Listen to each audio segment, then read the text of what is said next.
Attention is the most precious commodity we have in the world today. And the only way to foster that attention, to gain that attention, is to make your communication relevant. Matt Abraham, he's a leading expert in strategic communication, a lecturer in Stanford Graduate School of Business, the host of Think Fast, Talk Smart podcast.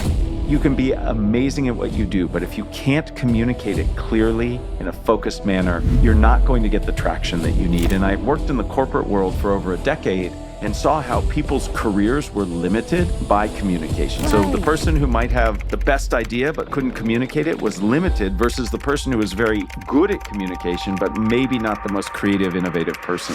Most people get nervous in high-stakes situations. Your heart beats faster, your palms get sweaty and shaky. So I have developed what I call an anxiety management plan. 4 or 5 techniques that you can use in advance of speaking that help calm yourself down. Matt, thanks for being on the show. I am so excited to chat with you. Thanks for having me. It'll be so cool. But I want to take you why, your entire life suddenly became all about communication. And I want to take you back in time. What was the moment where you decided that communication is even something that you are intrigued by? Well, I think it's always been part of something I've been very curious about. I am the son of a lawyer and of a teacher. My mother taught elementary school and then later English as a second language. And so communication was always something we talked about. My dad was always, how can we be clear and concise? From a legal point of view, he always wanted to be clear and concise. And my mother was all about, how can we be engaging, to invite people in, to make them feel comfortable? So we would always talk about communication, and I certainly saw it. But what really was transformative is when I was in university, I got exposed to just many different ways in which we can connect with people. And I really believe that communication is operationalized empathy. It is the way that we connect. And I became very curious and passionate about it. And the area I started studying most early on was anxiety and anxiety management around communication. Most people get nervous, and that prevents them from connecting. It prevents them from sharing. And so that's where my interest was truly launched, is when I saw the importance of communication and then how many people were afraid of it. And then I worked in the corporate world for over a decade and saw how people's careers were limited by communication. Right. So the person who might have the best idea but couldn't communicate it was limited versus the person who was very good at communication, but maybe not the most creative, innovative person. So it's been a passion that's fueled me ever since I was a little kid. That's incredible, Matt. And we will talk about what you just said, because what you just said is slam dunk. It's exactly it. You can be the best of what you do, but if you don't communicate it well, you're not going to be hired, or you're not going to be seen as that success. We're going to talk about it. This is so fascinating. But you decide to go to study, if I'm not mistaken, psychology. Yes. And it's so interesting because psychology is actually a huge part of communication and knowing your audience and all the things that eventually you talk about. But why psychology? Why did that come? Well, so it's actually an embarrassing story. So when I started my undergrad studies, I thought I wanted to be a doctor. I've always wanted to help people. And then I met calculus and organic chemistry, and they told me something very different. They said that this might not be the best career for me. So where I went to school, there was actually a new program that was a combination of biological sciences and social sciences. It was called human biology. And it was sort of an end around. You could still get your medical school prereqs, but not have to take as much of the hard sciences. And so I started, in the very first class, they brought in a psychologist, and I fell in love. I was like, oh my goodness, This is a field. I thought psychology was to just be a therapist, and that's an important part of it. I didn't know you could do research in it. And so as soon as I heard that, I switched my major and became very fascinated with the aspects of psychology that focused on interaction, connection, and communication. So for me, it was just complete happenstance. I was trying to, I don't want to say cheat, but I was trying to get into medical school a backdoor way. And all of a sudden, I found a field I didn't know existed and studied it, and then did a deeper dive into communication. So my undergraduate degree was in psychology. My graduate degree is in communication. But they're really all about, how do we connect with people? Ooh, I love that. And it's funny because I thought I'm going to be a doctor for many, many years until I became a Yeah. technologist. So I'm just like, I Right, don't right. know. Because at least Well, where and I that's what grew I up, feel. it was like two Yeah. options. You could either be a doctor or a lawyer. Well, right, exactly, and I feel bad for kids today who feel like they have to figure out what they want to do the minute they get into school. Right. And the reality is, you don't know. I You mean, don't know. many of the people I know are doing things they never thought they'd be doing, Right. and that's where I think the work you do is so important. Is we can take time to find out, and it's okay to move from one thing to the next and try something out. Right. So the work you do, I think, Yeah. encourages people to find their passion. And I think 18-year-olds, it's really hard to know what your passion is at I 18. think it's impossible. Like I mean, Right. anyway. But well, it's interesting because I think we're also going to reinvent yourself, and that's exactly what you're Oh, yeah. doing. You're going to reinvent yourself all the time, and there's just a lot of options now on the menu that Yeah. didn't really exist, and we're going to talk about because you keep reinventing yourself. It is so beautiful to see, Matt.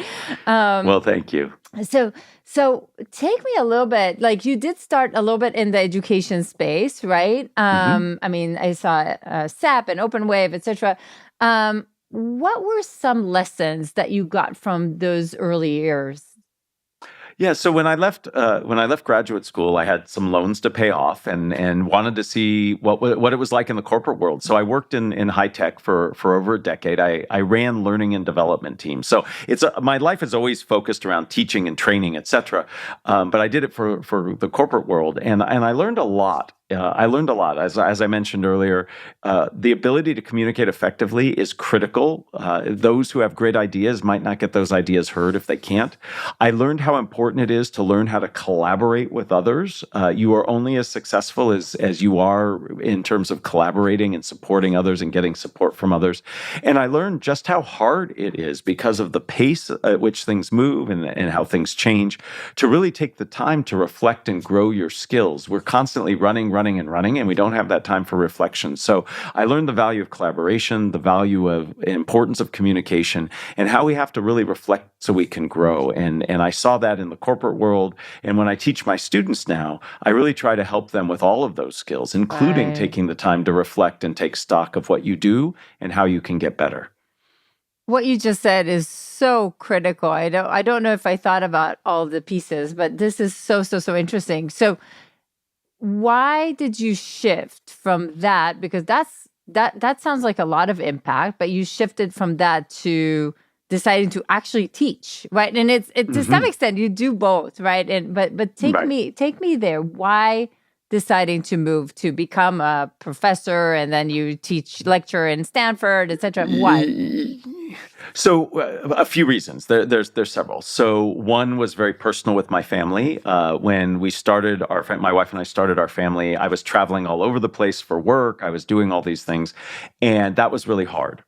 Another instance is I was at yet another tech company running their learning and development. I was in my mid 30s, and I was in an elevator with somebody who was 15 years older than I was. He ran a group that was adjacent to mine, and he was complaining about the same things I was complaining about. And I said, "Oh my goodness, I can see myself 15 years from now complaining about the same things. I don't want that." And then my passion for teaching, my mother was a teacher. Right. I saw the value of teaching. I am the beneficiary of so many amazing teachers. So it was a natural calling. It gave me a little more freedom to be with my family. It got me off the treadmill that I think was just going to lead me back to the same place. And it afforded me a passion that I have, which is really to help and to learn. So for me, it was an easy decision. And when I left high tech, I actually became a high school teacher for 2 years. I taught freshmen and juniors in high school for 2 years, and then slowly graduated in my teaching. And now I teach at Stanford's Business School, where I teach graduate students. But each step of my teaching journey, I've learned so much, and I've become a better teacher, I think, for having done that work. And I've certainly learned a lot about how to teach and how to help people learn better. I love this, Matt. What I want the listeners to hear is how life is in phases, and different things will be important for you in different phases of your life. And it's just so important to lean into that versus try to fight it, because when you fight it, that's where the burnout is. That's where that's where you're just not as happy. And you realize that you're like, I want a little more balance in my life right now. This is a great Mhm. way to provide that. And you still get amazing impact. So for you, it was, it's kind of fun to see how that leaned into that. What do you feel like are some of the biggest learning from years and years? I mean, I think it's like a couple of decades, right, of teaching. Are you Like, calling me old? Wait a minute. no, Yes. experienced. Yes. Thank you. Yes, I have a lot of experience have a in the lot gray of- hair to show it. Yes. But tell me, what did you learn? Because I mean, you teach different people, like from more younger generations to again to the more experienced that are coming to to Stanford to study. So, Yeah. what do you see as a pattern, and what do you learn from it? Yeah, so I think fundamental to teaching as well as communication in and of itself is you really have to find what's relevant and important to people. If you can help people see what's the value of what you're saying is to them, it really can draw them in. I believe attention is the most precious commodity we have in the world today. And the only way to foster that attention, to gain that attention, is to make your communication relevant. And the same is true with teaching. When my students come in, I don't just teach theory. I teach in a very applied way. Here's how you can use this. Let's put it into practice. Let's do it.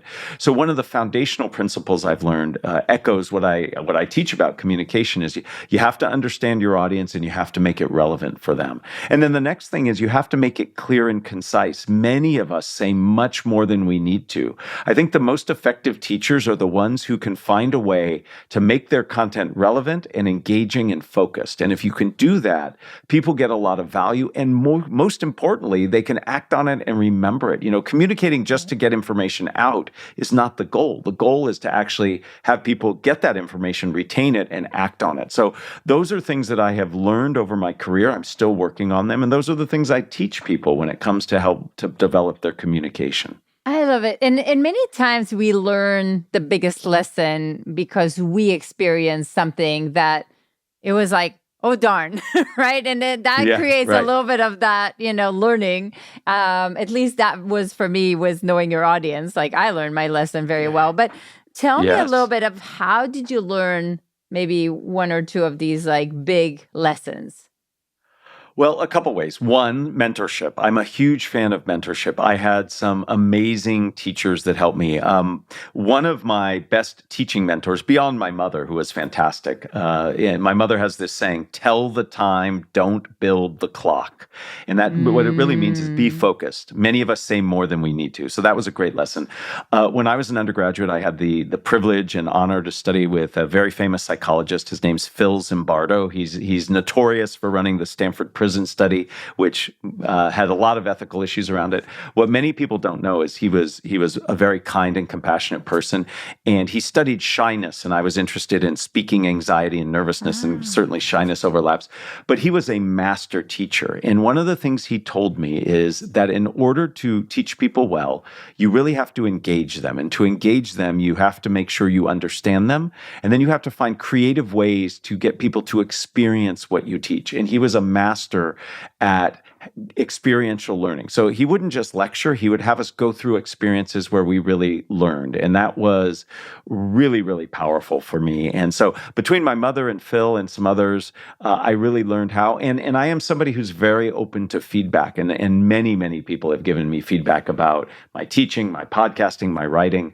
And that's how you get better, is to iterate. And then you also have to reflect on what works and what didn't.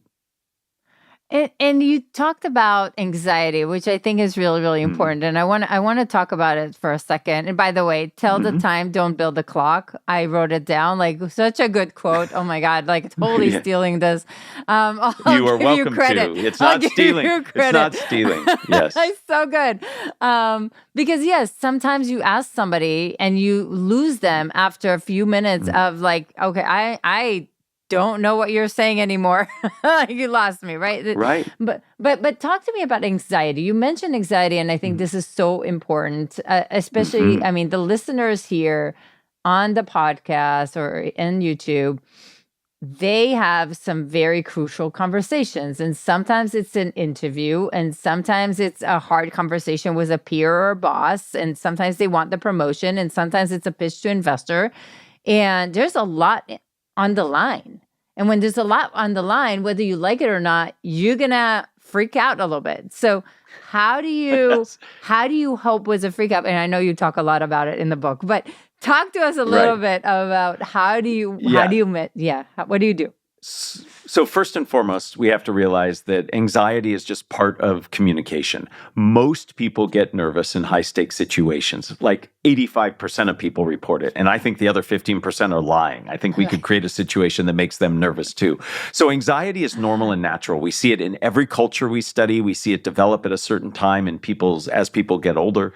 So it's just part of who we are. That said, we can learn to manage it. And there are really two ways to manage the anxiety that comes with speaking. One is to manage symptoms, and the other is to manage sources. So symptoms are the things that happen to us physiologically when we get nervous. So for example, when I get nervous, I blush and I perspire. I'm curious, Ilana, what happens for you when you get nervous? What goes on in your body?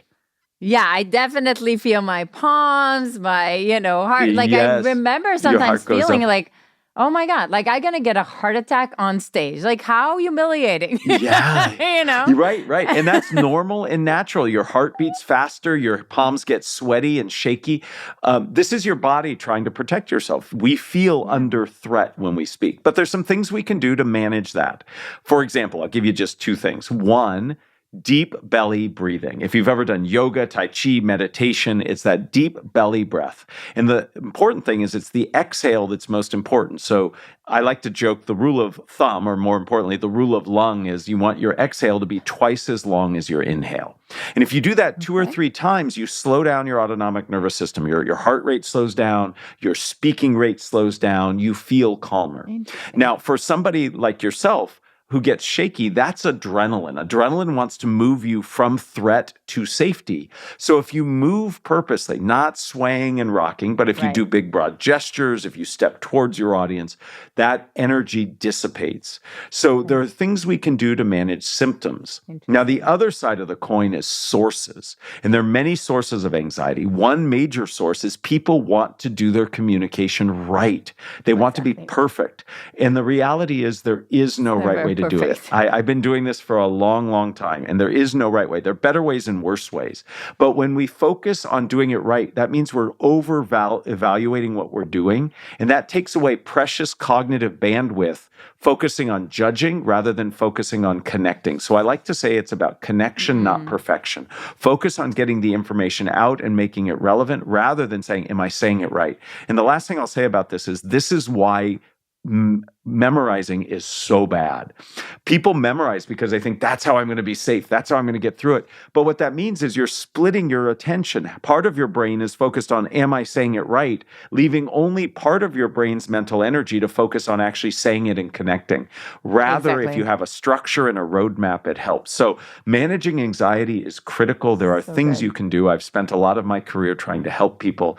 And with time and effort, you can become more confident in your communication. Right. And what's beautiful is also anxiety and excitement feel very close, right? So, if you can start translating it to, I'm actually really excited, right? And I'm glad that I'm excited because, that's what makes me more alive, right? So there's a little bit of like shifting also the narrative of what it makes it feel. Absolutely. You're referring to work by a colleague of mine and friend, Allison Woods Brooks, who did that research to say, if you think about it, the physiological symptoms that you have for anxiety are identical to the ones you have for excitement. Your body has only one arousal response. So the difference is how we label it. So if I came to you and said, you just won the lottery, your heart rate's going to go up, your hands might get shaky, you might sweat. Right. And you're excited about it. But if I come to you and say, oh, you have to give a speech because so-and-so couldn't make it, same symptoms, but you see one positive, one negative. So you're absolutely right. If you can teach yourself to say, this is excitement, this means I'm passionate, this means there's some value I bring, that actually helps. If I don't feel nervous before I do something high stakes in my communication, it means I don't care. So I actually look for those anxiety signs, knowing that I can manage them. So I love what you said there, and it's really, really important. And you have some cute examples as well, also in the book, of moments where you were trying to give, a speech yourself. And and realize, either the power of connection or the power, or not to memorize. You have a few, but talk to us about one or two of these, because I think these are really, really important, because I think sometimes we think, oh, you're an expert, Matt, you don't understand. Like for me, it's different, right? Well, let me do this. So this happens all the time. So I can get very anxious. The one circumstance that makes me very anxious to this day is I am part of an academic group of professors of communication who teach at top business schools around the world. And we convene once a year and we have a conference that's essentially helping each other learn and talking about new challenges and opportunities we have. And sometimes they're kind enough to invite me to speak. And I get really nervous because these are my peers. These are people who know a lot. These are people I've venerated for years. And so I get very, very nervous. So I have developed, and I encourage all my students and everybody I work with and all the people listening and watching today to create what I call an anxiety management plan.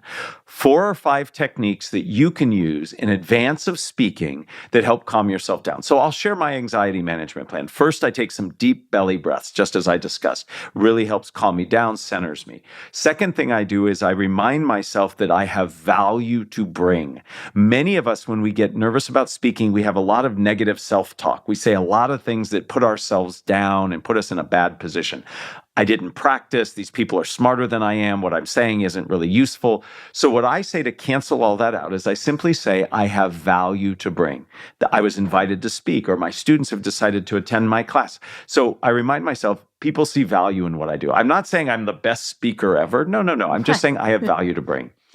Third, I hold something cold in the palm of my hand. I sweat and perspire when I get nervous, and that's because I'm heating up. And I can cool myself down by holding something cold in the palm of my hand. You've probably done this on a cold morning. We live in the same neighborhood, so we know how cold it can get. If you've ever held a warm cup of coffee or tea and felt it warm your body up, holding something cold does the same thing in reverse. So that cools me down and I don't perspire. And then the last thing I do, and you're going to laugh, I say tongue twisters out loud.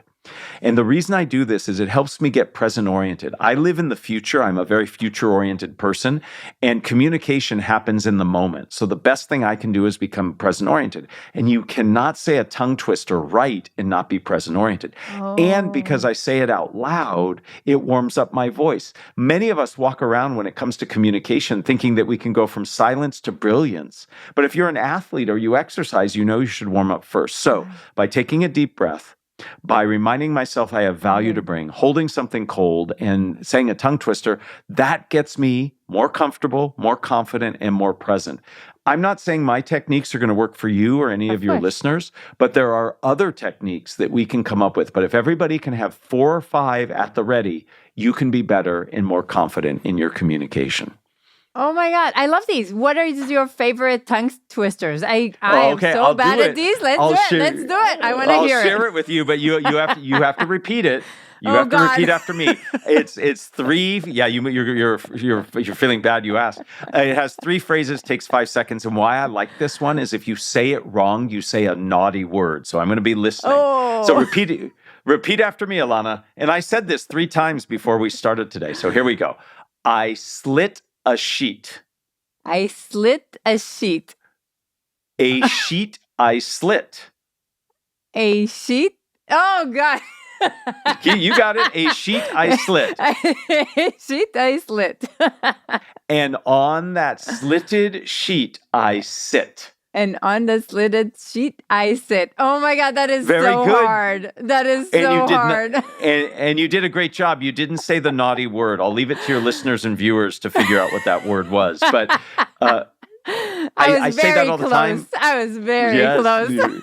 But in that 5 seconds, you weren't worried about your next question. You weren't worried about who you're meeting for lunch. You were present-oriented. So good. That's right. So there are lots of things we can do. The first book I wrote was called Speaking Up Without Freaking Out, and it's 50 techniques based on academic research to help you manage anxiety. And I just expect 3 or 5 of them to work for people. Not everything works for everybody, but we can find things that help us. And you need to know yourself, and you need to experiment with yourself, and you need to see what works for you. I love listening to music, walking around. Like I need to get, my hikes in and whatever, sweat and some hill, and then I'll feel good, right? Like, so if I can, absolutely, that would always be my thing. So, So yeah, but you need to find your thing. I did not try the tongue twisters. Oh my God, that's really cool. Right.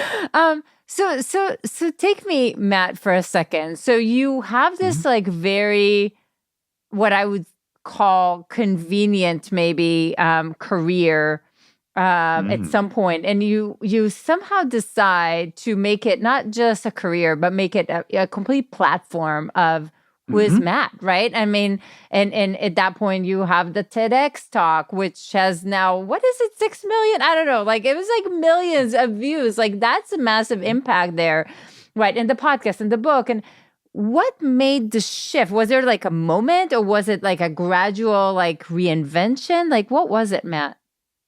Yeah, so I'd answer that in a couple ways. One, I am very purpose driven. I really want to help people hone and develop their skills. So as new avenues open up themselves, I like to explore them. So the podcast that I do, Think Fast, Talk Smart, was an experiment. The business school at Stanford came to me and said, hey, we want to try our first podcast. We know communication is important. I did a talk for them that did very well. And they said, so we know people are interested in listening to you talk about this topic. Are you interested? And I said, yes. A book deal came to me the same way. So it's knowing what my purpose is, and then taking advantage of opportunities as they come. So I always try to say yes. I have 2 children, and I try to encourage them when opportunity comes, at least explore it. You don't have to say yes, but at least explore it. Right. So being opportunistic, being purpose driven, and realizing that mistakes and failure are normal and possible. I have a whole laundry list of mistakes and things that come out the way that I wanted them to. But having a tolerance for that ambiguity and those mistakes can be really helpful as you try to find your passion and what in the moment is important to you. So those are really what have helped guide me, is having a clear purpose, and then taking advantage of opportunities, and being willing to take the risk that this might not work out. And then when it doesn't, learn from it and move on. And if I have had any success, it's because of those 3 things. That's amazing. Is there like a certain mistake that comes to mind that you're like, wow, I learned a lot from this? There are several mistakes that come to mind. I'll share. This was when I was actually. This is a mistake that I tell my students all the time. When I was running learning and development, I ran learning and development for several software companies, and we were in the midst of trying to. This is still back in the day when before there was the cloud and everything was done online, where we were printing materials out. We were printing lots of material. So people would take a week-long course from us, and they would leave. If people remember phone books, people don't remember phone books anymore, but the really thick stack. And people wanted that book because when they came back from our work, they would love to have what we called the thud factor. They would drop it and it would make a big thud, and they would say, "This is what I learned." And it was so costly for us. It just cost us so much money. And the big mistake I made was I didn't budget for shipping all this stuff home. People wanted to ship all these manuals because we thought, oh, we're just going to burn a CD. This is back in the day of CDs, and we'll just send it with them. And that was a huge mistake. So I ended up costing the company a lot of money because we were training thousands of people, and we just didn't have that line item. And it was so embarrassing. And it was so bad. So I felt really bad, and that was a big mistake. And I learned from that mistake that you really have to plan for the minutia. It is easy for me. It's easier to plan for the high level strategy, but you have to plan for the minutia. Now, there's a good ending to this story. And this is another lesson I learned. Surround yourself with people who are smarter than you. So I had a woman on our team who was very creative. Jennifer was her name, and what Jennifer said is, you know what? There's a marketing opportunity here. And I said, you've got to be crazy. There's no marketing. This is all downside. We don't want to do anything. I'm already embarrassed. And what she did is she created these backpacks that had the name of the company and the advertised essentially for the training that we did. And what we did at the end of every class is we made this big ceremony where we gave people these backpacks. We took their big, thick manuals, stuck it in the backpack, and sent them on their way. So we didn't have any more shipping costs. And in fact, we got free advertising. And so again, the lesson was surround yourself with smarter people who are good at solving creatively Problem. solving problems, and look at focus on the detail, not just the high level. And that's something that I've struggled with my whole career. I think I'm a good vision person, Yeah. but not always a tactical person. And so that's something, a lot of my mistakes have been in not looking at the minutia and figuring out the tactics as much as the strategy. Ooh, I can resonate with that. And that's why I need a full team by my side to take care of the tactics. I always laugh that I can run 1,000 miles per hour and not realize that, oh, not the whole company is not behind me. And as you grow, by the way, now it's like a whole Yeah. ship that needs to turn around. I'm like, oh, I didn't realize that. So I agree. Yes. But what I love about what you said is it also attached to what you said about knowing your audience and knowing their why, right? Because you would think that maybe maybe they don't need it, or maybe, it's like, but no, they actually want the big thing, right? Or so it's really attaching really well to what that they people came want and proof learned. that exactly. And I think that's true of most people. People feel I've made an investment in learning and growing myself in my career. I want to be able to show it in some way, shape, or form, and that was also illuminating to me. And that led us to create certification programs and other things, not just to take advantage of that, but to really help people, but then to give them a proof point that they learned something. Ah, brilliant! I love that. And it boiled down to know your audience so well. But take me there for a second, because now when you have this platform, and we talked about it a second before when you just joined, you essentially need to put different hats on that you didn't put on before, right? Because now you're not just a communication expert. That is part of it. But now it's like sales and marketing and and partnership or whatever. Like it adds a layer, like multiple layers. And I think a lot of our listeners are like, I don't know if I'm ready to start to be out there. And also when you're out there, you might have more hate, or people will have something to say. Take me there for a second, Matt. It's a big thing. Yeah, well, I never thought at my age I would be a social media entrepreneur. I mean, if you would have told me of all the careers that's what I would be doing, I would have said there's no way. But yes, I'm not a TikTok star by any means. Putting yourself out there can be hard. A couple things come to mind. One is you don't have to do it alone. And as you mentioned earlier, there are people who can help you. There are consultants. There are teams of people, and I am only as successful as the team that's behind everything that I do. So you have to be collaborative, and you have to look for people. Now, you have to learn also how to vet people, because a lot of people say a lot of things, and you have to really make sure that they know what they're talking about. Speaking of communication, they sell themselves, right? Yeah. Right, exactly. So I think the first thing that I have learned is you don't have to do it alone. 2, you again have to have a high tolerance for mistakes and be willing to acknowledge the mistakes and pivot and turn, right? It's very easy to fall into the trap of, just a little more effort, just a little more investment. And you have to be willing to say, okay, that was an experiment, didn't work, I learned from it, etc. And you also need to be able to take time. I've said this several times, to reflect, to take time to sit down and say, what's working, what's not working?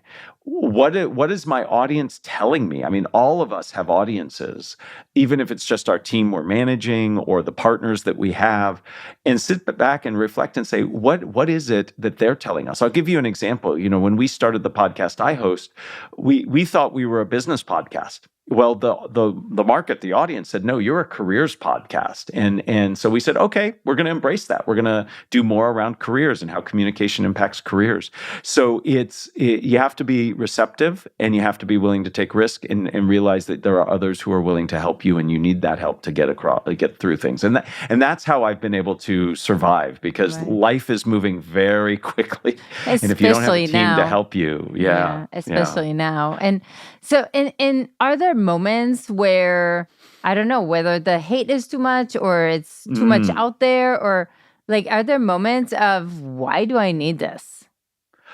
Absolutely, absolutely, and I take those moments. I mean, those moments hit me very hard. And in fact, I just went through one of them very recently. I was tired, a lot of stuff going on, Mm. and I remind myself that feeling of is it worth it means that it's really passionate. It's something I care about, and that's why I'm having those feelings. Because if I didn't care, I wouldn't even ask that Right. question. And there are people who have strong opinions, and I am in the business of empowering people to share their opinions. And so I didn't think of that. Yeah. so to me, I want people to feel comfortable sharing their opinions. Now, that has to come with respect and it has to come with acceptance as well. But there have been times where people have not liked some of the things I've said or some of the guests that we've had on.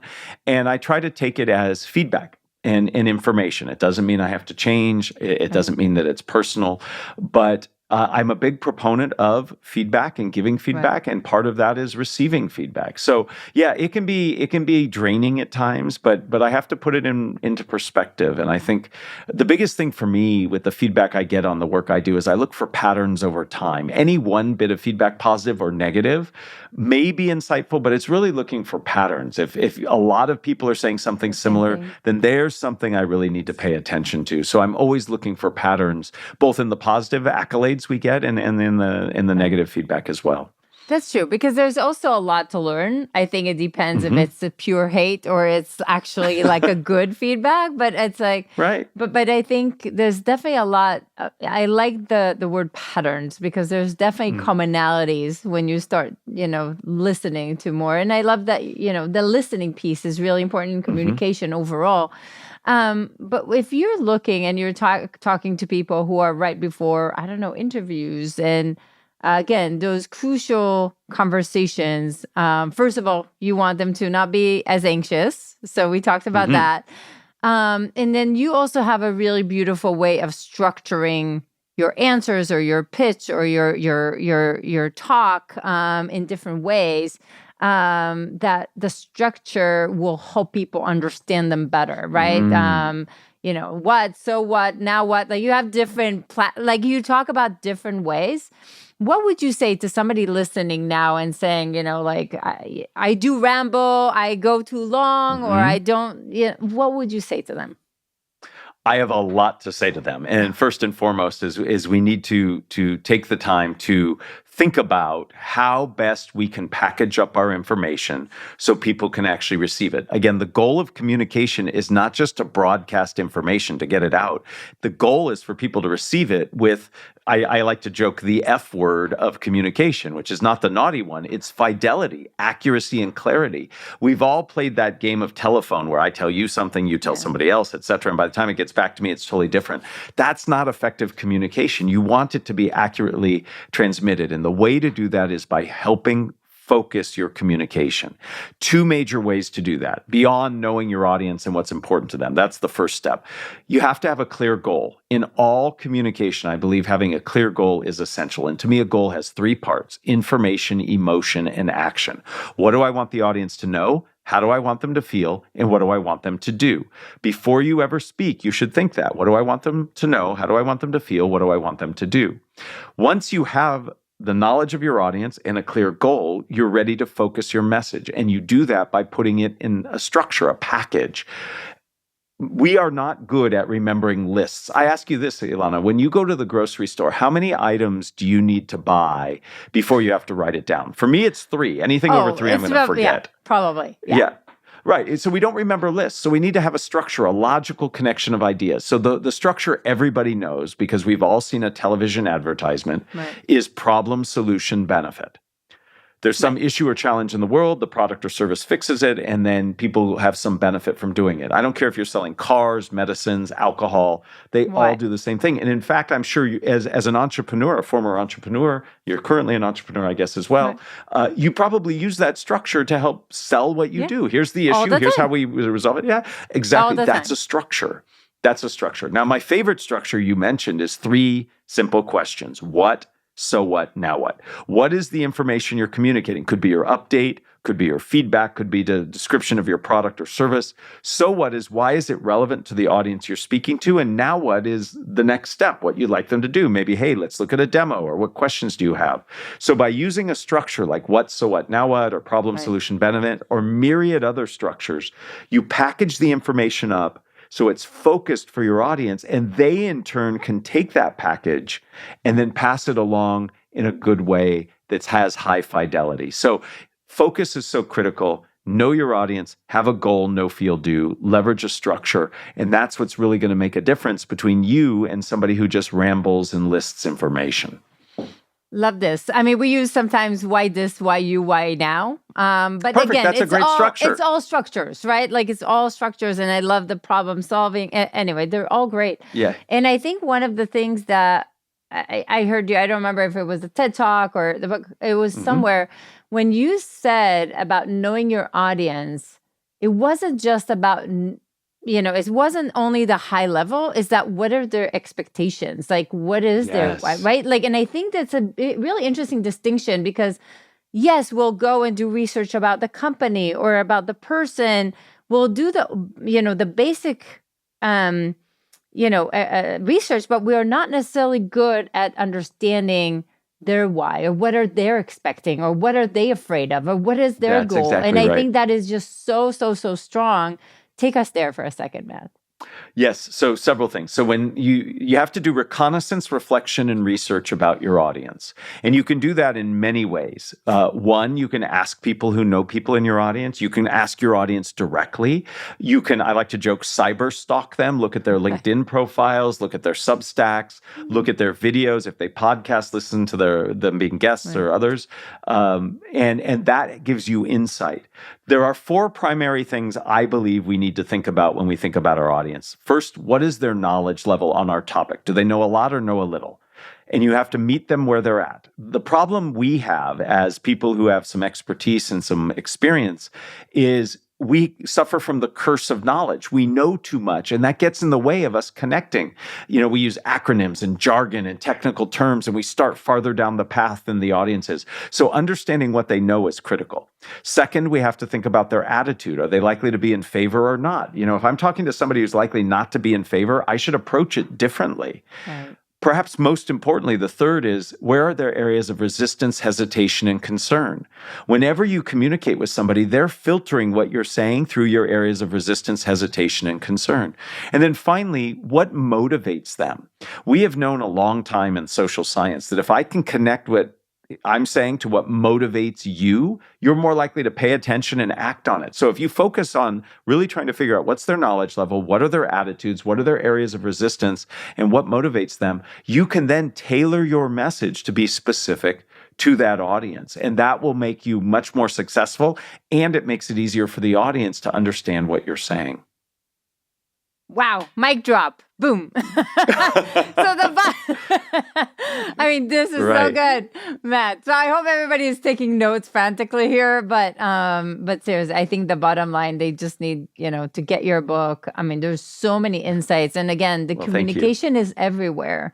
And I think that's the piece that is really important. Yes, there's some more crucial conversations, but you communicate all the time. And I think, the more we get better at it, because again, whether it's a clerk in the supermarket or I'm speaking to my kid, I'm still communicating. I still need to meet them where they are. I still need to know their expectations. I still want to, comfort their fear and make sure I understand their goal. Like everything that you talked about is critical. Mm-hmm. So I love this, Matt. So yeah, go get his book. Go listen to the podcast. Anything else you want to share with our audience, Matt? Well, so first, thank you. This has been a delightful conversation. The work you do is so important. The ability to have the courage and tools to make a leap, to transition, to pivot is so critical. I hope everybody can find something that is fulfilling to them, both spiritually, mentally, financially, and communication plays a critical role in that. And the tools that Think Fast, Talk Smart provide, and the website I have, fastersmarter.io, can really help people. You can be amazing at what you do, but if you can't communicate it clearly in a focused manner, you're not going to get the traction that you need. And I appreciate the work you do and the opportunity to share the work I do to help people get to that point where they are feeling fulfilled and contributing in a meaningful way. And I love that because, again, it's all about getting people to be their best self and their full potential. And both of these going to have to happen. They need to understand what they want to do, how to lead their career, how to build their personal brand, but also how to communicate it really, really well so that the right doors open up. So, Matt, thank you so much for being on the show. That was incredible. Thank you for the opportunity, and keep up the great work you're doing. Thank you. More episodes that you're going to love are right around the corner, so definitely make sure to click the like button and subscribe to our channel. Also, who in your life should see this today? Do share this with them. This will inspire and help those you care about and helps us continue to bring amazing guests. And I will see you there.